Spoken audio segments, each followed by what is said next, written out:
राधे राधे। आशा करती हूँ कि आप सभी लोग खुश होंगे, स्वस्थ होंगे, मस्त होंगे।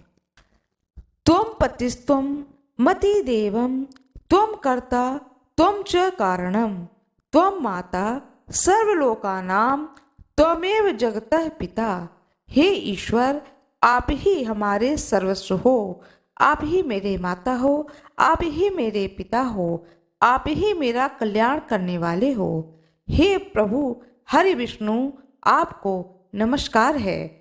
आज मैं आप लोगों को चैत्र मास शुक्ल पक्ष की कामदा एकादशी व्रत कथा सुनाने जा रही हूँ। भगवान श्री कृष्ण की जय हो। बड़े ही विनय और भक्ति पूर्वक इस कथा को जो कोई भी सुनता है, भगवान श्री हरि विष्णु उसकी सारी मनोकामनाओं को पूर्ण करते हैं। कामदा एकादशी मनोकामनाओं को पूर्ण करने वाली, साथ में मोक्ष प्रदान करने वाली और पापों का नाश करने वाली एकादशी है। चैत्र मास शुक्ल पक्ष में पड़ने वाली एकादशी को कामदा एकादशी के नाम से जाना जाता है। आइए प्रेम पूर्वक इस कथा को सुनते हैं। एक समय की बात है, युधिष्ठिर जी ने वासुदेव श्री कृष्ण भगवान से कहा कि हे प्रभु, आपको नमस्कार है। अब मेरे सामने यह बताइए कि चैत्र मास शुक्ल पक्ष में किस नाम की एकादशी होती है। भगवान श्री कृष्ण कहते हैं, राजन, एकाग्र चित्र होकर यह पुरातन कथा सुनो, जिसे वशिष्ठ जी ने दिलीप के पूछने पर कहा था। राजा दिलीप ने पूछा, हे भगवान, मैं एक बात सुनना चाहता हूँ। चैत्र मास के शुक्ल पक्ष में किस नाम की एकादशी होती है। वशिष्ठ मुनि जी बोलते हैं, हे राजन, चैत्र शुक्ल पक्ष में कामदा नाम की एकादशी होती है। वह परम पुण्यमयी है। पाप रूपी ईंधन के लिए तो वह दावानल ही है। प्राचीन काल की बात है, नागपुर नाम का एक सुंदर नगर था, जहां सोने के महल बने हुए थे। उस नगर में पुंडरीक आदि महाभयंकर नाग निवास करते थे। पुंडरीक नाम का नाग उन दिनों वहां राज्य करता था। गंधर्व, किन्नर और अप्सराएं भी उस नगरी का सेवन करती थीं। वहां एक श्रेष्ठ अप्सरा थी जिसका नाम ललिता था। उसके साथ ललित नाम वाला गंधर्व भी था। वे दोनों पति पत्नी के रूप में रहते थे। दोनों ही परस्पर काम से पीड़ित रहा करते थे। ललिता के हृदय में सदा पति की ही मूर्ति बसती थी और ललित के हृदय में सुंदरी ललिता का नित्य निवास था। एक दिन की बात है, नागराज पुंडरीक के राज्यसभा में बैठ करके मनोरंजन चल रहा था।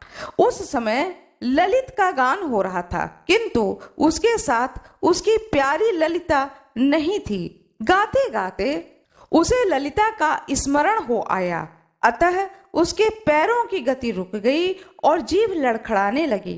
नागों में श्रेष्ठ कणकोट नामक नाग ने ललित के मन का संताप ज्ञात हो गया, अतः उसने राजा पुंडरीक को उसके पैरों की गति रुकने एवं गाने में त्रुटि होने की बात बता दी। कणकोटक नाग की बात को सुनकर नागराज पुंडरीक की आंखें क्रोध से लाल हो गईं।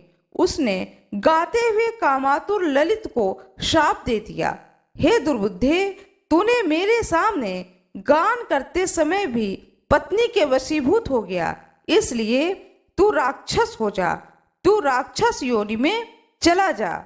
महाराज पुंडरीक के इतने कहते ही वह गंधर्व राक्षस हो गया। भयंकर मुख, विकराल आंखें, देखने मात्र से भय उपजाने वाला रूप, ऐसा राक्षस होकर वह कर्म फल का भोग भोगने लगा। ललिता अपने पत्नी की विकराल आकृति देखकर मन ही मन बहुत चिंतित हुई। भारी दुख से कष्ट पाने लगी। सोचने लगी, क्या करूं, कहाँ जाऊं, मेरे पति पाप से कष्ट पा रहे हैं। वह रोती हुई घने जंगलों में अपने पति के पीछे पीछे घूमने लगी। वन में उसे एक सुंदर आश्रम दिखाई दिया, जहां एक शांत मुनि बैठे हुए थे। उन मुनि का किसी भी प्राणी के साथ बैर विरोध नहीं था। ललिता शीघ्रता के साथ वहां गई और मुनि को प्रणाम करके उनके सामने खड़ी हो गई। मुनि बड़े दयालु थे।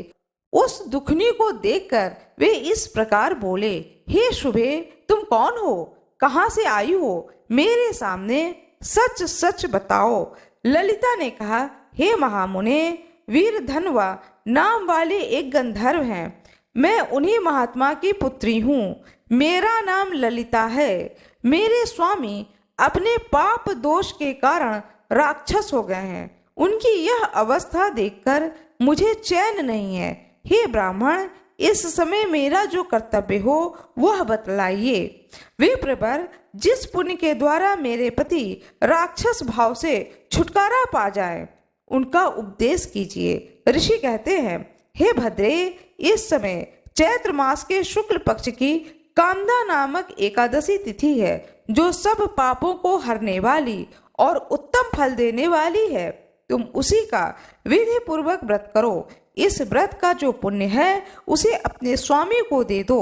पुण्य देने पर क्षण भर में ही उसके शाप का दोष दूर हो जाएगा। हे राजन, मुनि का यह वचन सुनकर ललिता को बड़ा हर्ष हुआ।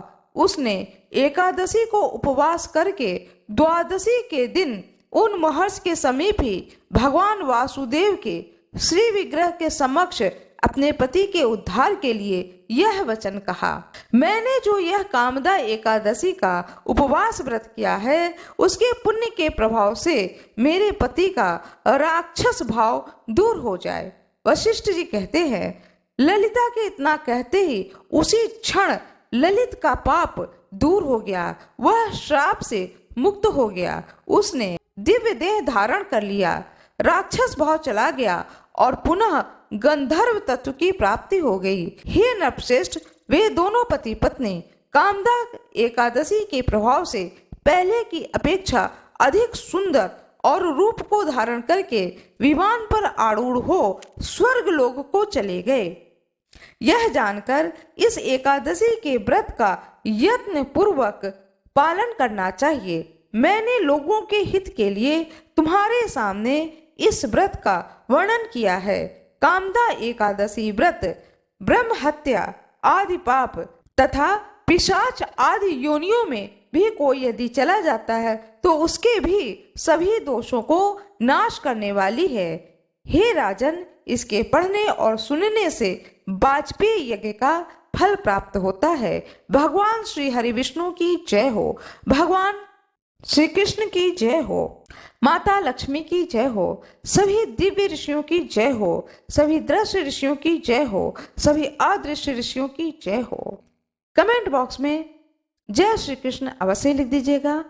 आप लोगों को यह कथा अच्छी लगी हो तो कृपया वीडियो को लाइक करिएगा, चैनल को सब्सक्राइब करिएगा, ज़्यादा से ज़्यादा लोगों को शेयर करिएगा, जिससे कि वो लोग भी इस कथा का रसपान कर सकें। आप लोगों का बहुत बहुत धन्यवाद।